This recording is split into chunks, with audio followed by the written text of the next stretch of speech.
Halo, perkenalkan nama saya Tisha Angelin Maulida. Saya siswi dari kelas 9D SMP Negeri 1 Ngawi.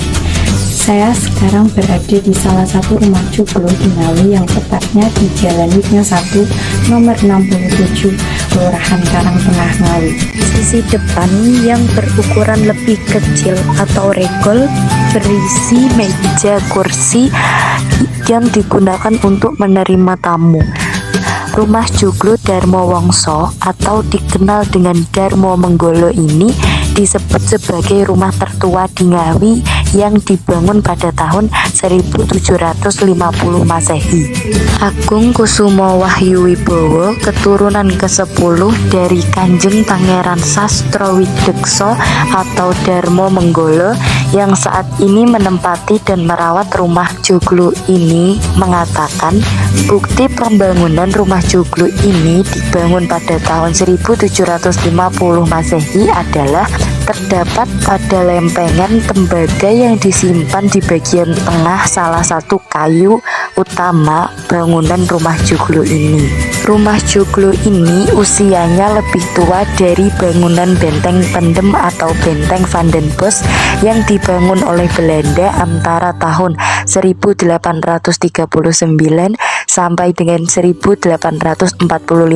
Pembangunan rumah joglo di Ngawi ini berawal dari keberhasilan kakek buyut dari Agung yang merupakan prajurit dari Keraton Kertasura dalam menumpas pemberontakan di wilayah Brangwetan atau Provinsi Jawa Timur saat ini.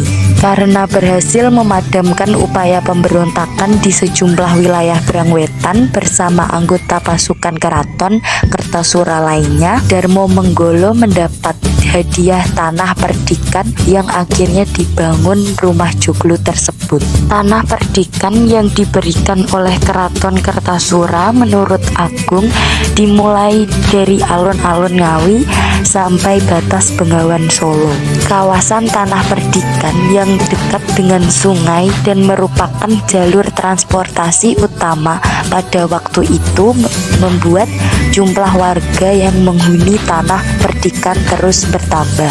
Zaman dulu untuk menghuni tanah perdikan warga harus mengabdi dengan menggarap sawah milik Darmo Menggolo. Di bagian utara rumah joglo saat ini masih berdiri kokoh bangunan lumbung yang terbuat dari kayu jati. Dalam perkembangannya, keturunan Darmo Menggolo akhirnya membagikan tanah perdikan tersebut kepada warga untuk ditempati rumah. Rumah joglo ini sempat kosong satu generasi. Di dalam rumah joglo ini masih memiliki ornamen yang masih sangat asli.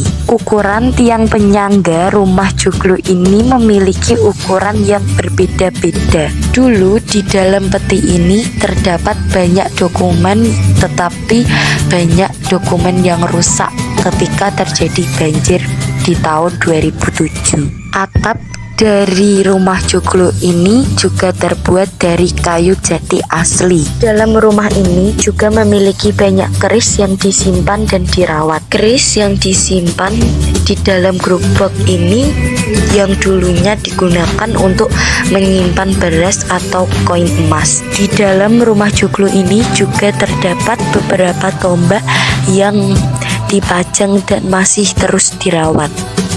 Tombak-tombak ini memiliki cerita mistis tersendiri.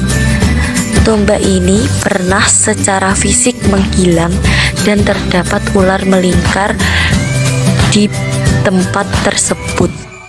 Sekian video dari saya. Wassalamualaikum warahmatullahi wabarakatuh.